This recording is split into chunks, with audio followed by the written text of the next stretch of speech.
ताजू साहब, तहरीक इंसाफ तो जो खदशात का इजहार कर रही है सो कर रही है कि फैसले में ताखीर हो रही है। ऐसा लग रहा है हुकूमत को भी कहीं ना कहीं वसवसे हो रहे हैं और शक का इजहार किया जा रहा है। आज आपका बयान आया कि अगर फैसले में सज़ा ना हुई तो डील का तासुर जाएगा, ये ब्लैक एंड वाइट केस है। फिर आपके साथ बैठकर अता तारड़ साहब ने यह कहा कि अगर मेरिट पर फैसला आया तो सज़ा ज़रूर होगी। ये जो आपकी तरफ से भी अगर और मगर लग रहा है, आपको भी वसवसे हो रहे हैं कि जो डिले है ये किसी ना किसी डील की सूरत में कोई उन्हें रिलीफ ना मिल जाए। बिस्मिल्लाहिर्रहमानिर्रहीम। देखें, ये जो डील की एक परसेप्शन क्रिएट की जा रही है ये इनके लोग करते हैं। यही आके बात करते हैं कि जी नथिया गली रेस्ट हाउस साफ़ कर लिया गया, उन्हें बनी गाला शिफ्ट किया जाएगा, बातचीत से जुड़ा हुआ है ये फैसले जो हैं। ऐसी कोई बात नहीं, हम बिल्कुल क्लियर हैं कि वो 9 मई हो, 26 नवंबर हो, 190 मिलियन पाकिस्तान की तारीख से सबसे बड़ी डकैती हो, ये रियासत के केसेस हैं और ये किसी की ज़ात का मामला नहीं। इन पे माफ़ी या NRO मुमकिन ही नहीं है और ये बिल्कुल होगा भी नहीं। और अगले चंद रोज़ में मेरा ख्याल है ये जो क्लैरिटी है, ये जब ये फैसला आ जाएगा तो पता चल जाएगा। मगर क्या आपको क्लैरिटी है या कहीं ना कहीं आपके जहन में शायद है कि शायद ऐसा हो ना जाए, कोई अंदेशा है, कोई वसवसा है जिसकी वजह से आपने भी और फिर अता तारड़ साहब ने भी ये बयान दिया?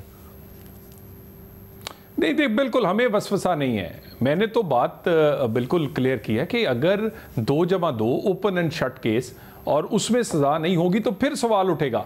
लेकिन अगर जज साहब जो हैं मोहतात हैं और ये बार बार, आपको पता है इस्लामाबाद हाई कोर्ट चले जाते थे, साइफर केस हो या बाकी, जब पहली सज़ाएं हुई हैं तो ये कहते थे जज साहिबान को जल्दी क्या है, ये क्यों जल्दी करते हैं। इस जज साहब ने इस केस को इतने आराम से और तहम्मुल से सुना है कि कोई सवाल ना उठ सके। और अगर उन्होंने आज फिर, क्योंकि एक्यूज्ड उधर नहीं थे, उनके वकला नहीं थे और फैसला नहीं दिया, शायद इसी को मद्देनज़र रखते हुए नहीं दिया।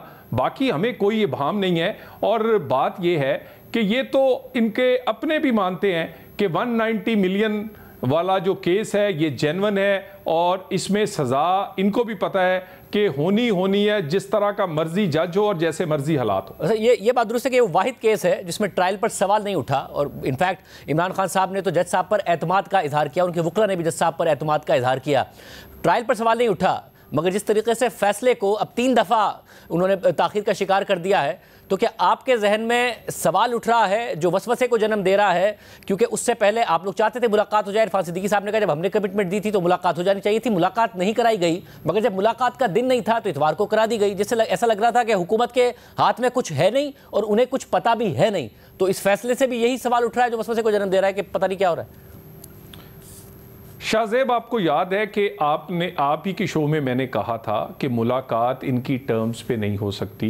ये नहीं हो सकता कि वहाँ सर्विलेंस ना हो, वहाँ पर अनलिमिटेड इनके पास टाइम हो, तो प्री कंडीशंस के साथ मुलाकात नहीं होगी, जेल मैनुअल के तहत होगी। जब इनको ये मान गए कि जेल मैनुअल से मुलाकात होगी तो मुलाकात हो गई। इस मुलाकात का और इन आने वाले फैसलों का, मुज़ाकरात का और आने वाले फैसले और 9 मई का कोई लिंक नहीं है और आपको आने वाले दिनों में ये साबित हो जाएगा।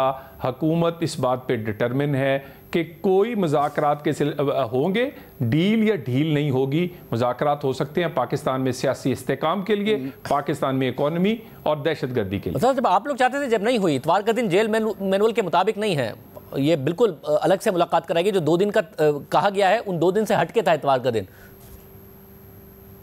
नहीं, जेल मैनुअल के तहत ही मुलाकात हुई। मुलाकात जेल वाले किसी वक्त भी करवा सकते हैं, ये भी मैनुअल का हिस्सा है। मगर प्री कंडीशंस जो इन्होंने रखी हुई थी उनके बगैर हुई, वो उसी तरह हुई जैसे पहले मुलाकात होती थी।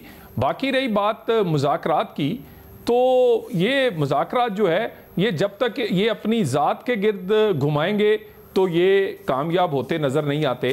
और ये हुकूमत भी डिटरमिन है कि 9 मई जो कि बगावत है, 26 नवंबर और 190 मिलियन, इस तरह के केसेस पे बिल्कुल किसी किस्म की कोई डील ना मुज़ाकरात में दी जा सकती है, ना बैकडोर किसी में दी जा सकती है और ना ये आपको डील नज़र आएगी।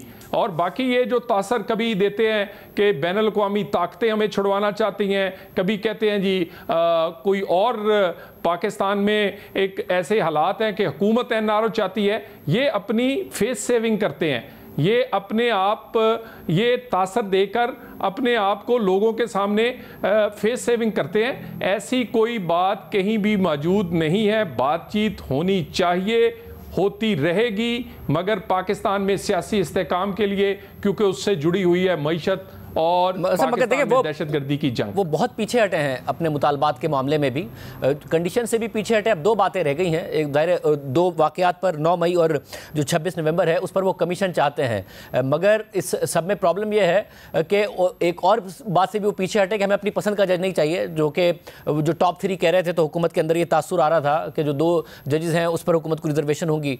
तो जुमे को फैसला आना है, जुमेरात को मुलाकात के बाद ये कमीशन की अनाउंसमेंट हो जाएगी मुमकिन तौर पर, क्योंकि उन्होंने कहा अगर नहीं होगा तो हम फिर इसके बाद वाली मुलाकात नहीं करेंगे। देखिए, कमीशन कोई भी हो, वो कमीशन के TORs मैटर करते हैं। तो और TOR जो है उस पर अगर कोई इत्तेफाक होगा तो फिर ही ये सोचा जा सकता है, वरना हम समझते हैं कि ऐसे दोनों चीज़ों पे कमीशन की ज़रूरत ही नहीं। बिल्कुल क्लियरली पता है कि 9 मई किसने करवाया, 26 नवंबर कौन वफाकी हुकूमत पे हमला आवर हुआ, कौन सी जमात हुई, और उसके बाद ये बातों के लिए कमीशन की ज़रूरत नहीं है। मगर TORs जब तक क्लियर ना हो, तो दूसरी बात ये है कि अगर ये डिलेइंग टैक्टिक्स हैं, अगर ये जान छुड़ाने का तरीका है, अगर ये समझते हैं कि अब जो 9 मई है उसके मुकदमात आखिरी स्टेज तक पहुंच चुके हैं और जैसे ही सज़ा होएंगी, जैसे मिलिट्री कोर्ट में भी हुई हैं, तो हर आने वाला दिन जो है वो फिर जो बानी PTI है वो भी 9 मई में सजा के करीब चले जाएंगे। और इसी तरह आपको पता है एक चार्जशीट जनरल फैज़ के खिलाफ 9 मई की है, उसकी तहकीकात भी हो रही हैं। और ये जानते हैं, ये देखें ना, इनको पता है, अपने गिरेबान में जब झांकते हैं इन्हें पता है 9 मई किसने किया है, कहाँ प्लान बना था, कैसे हमले हुए हैं, किस जमात ने किए हैं। इसी तरह 26 नवंबर है। सो डिलेइंग टैक्टिक्स के लिए इस तरह की ये बात करते हैं, नहीं तो ये मतलब डिले तो वैसे रोशन की तरह यहाँ है कि किसने किया। डिले तो वैसे ही बहुत हो गया, 9 मई को तकरीबन 18 माह से ज़्यादा का वक्त बीत गया है, मगर ज़रा जो साबित करना था, मास्टरमाइंड का साबित करना था, वो नहीं किया गया। और ये इस फैसले में 190 मिलियन पाउंड में भी कह रहे हैं कि हम इस बात पर नहीं सवाल उठाएंगे। जज साहब के सामने भी ड्यूरिंग ट्रायल उन्होंने कहा कि जी ट्रायल सही तरीके से नहीं हुआ, बल्कि जो फैसला आएगा उसके मेरिट्स पर सवाल उठाएंगे और इमरान खान बासानी इसमें आगे जाके बरी हो जाएंगे। इस बात का एतमाद है उन्हें कि कोई गलत काम नहीं किया, रियासत का फैसला था, रियासत को मिल गया। देखिए, आप ये अगर मेरा किसी जगह मैं जाऊं और मेरा ट्रैफिक वाले चालान कर दें और 2000 रुपए का मुझे चालान हो और मैं कहूं यही 2000 रुपये अब वो जो मेरे बिजली का बिल है उसका भी वहां जाके जमा करवा दें, ऐसे नहीं हो सकता। पता है कि 190 मिलियन अनएक्सप्लेन्ड वेल्थ का जो एक कानून है बरतानिया में, उसकी तहकीकात। और ये भी देखें खुदा की कुदरत, ये उस वक्त की PTI की हुकूमत ने खत लिखा था हुसैन नवाज और शहबाज शरीफ के खिलाफ, और उसके बाद NCA ने शरीफ फैमिली को शहबाज शरीफ समेत ग्रीन चिट दी और उसी में से 190 मिलियन निकला और 190 मिलियन में इन्होंने पैसे खाए और वो पैसे आज इनके गले पड़े हैं। ये पता चलता है कि ये खुद अंदर से किस है। सो देखे ना आप, 3-4 मेरिट्स में आपके सामने रख देता हूं और इनकी बदनीति आपको सामने नजर आ जाएगी। ये केस 2018 से NCA और हुकूमत राब्ते में थी। उसके बाद ये मुआहदा हुआ 6 नवंबर 2019 को। 29 नवंबर को पहली किस्त पाकिस्तान पैसे की आई। 3 दिसंबर 2019 को जाके बंद लिफाफे का वो मुआहदा कैबिनेट के आगे रखा। हालांकि हुकूमत और इसी तरह इमरान खान का नुमाइंदा शहजाद अकबर, जिसके खिलाफ तहकीकात हो रही थी, और NCA दोनों से राब्ते में था, और ये सब कुछ होता रहा। अगर दाल में कुछ काला नहीं था, नीयत खराब नहीं थी, तो पहले कैबिनेट के आगे, अदारों के आगे क्यों ना रखा। और उसी वक्त 240 कनाल फरा गोगी को जाती है, उसी वक्त ही वो फिर ट्रस्ट बनता है और उसी ट्रस्ट पे फिर मियाँ बीवी जो है उससे ट्रस्टी बनते हैं। मुझे ये बताएं, ये इस्लामी टच इनका पुराना वतीरा है, रियासत मदीना मगर तोशा खाना खा गए। इसी तरह ये देखिए, मैं अगर कहीं डकैती करूं, अल्लाह माफ़ करे, और उसके बाद वहाँ से चंद हज़ार रुपये मस्जिद के चंदे में दूँ, कहूँ मैं तो मस्जिद बना रहा हूँ, नौजुबिल्ला, ये इसी तरह का इस्लामी टच दे रहे हैं कि हम तो कादर ट्रस्ट बना रहे थे सीरत नबी के लिए। ओ भाई मेरे, चोरी का पैसा है, ये आपने कमीशन लिया है, ये फैसिलिटेशन की है। पाकिस्तान का 190 मिलियन किसी की जेब में डाल के उसमें से लेकर आप लोगों को इस्लामी टच दे रहे हैं। सो मेरा ख्याल है ये केस इनके किरदार पे भी और इनकी ये जो कहते थे हम पाक और साफ हैं, ये दोनों जगह पर बहुत बड़ा दाग लगाएगा।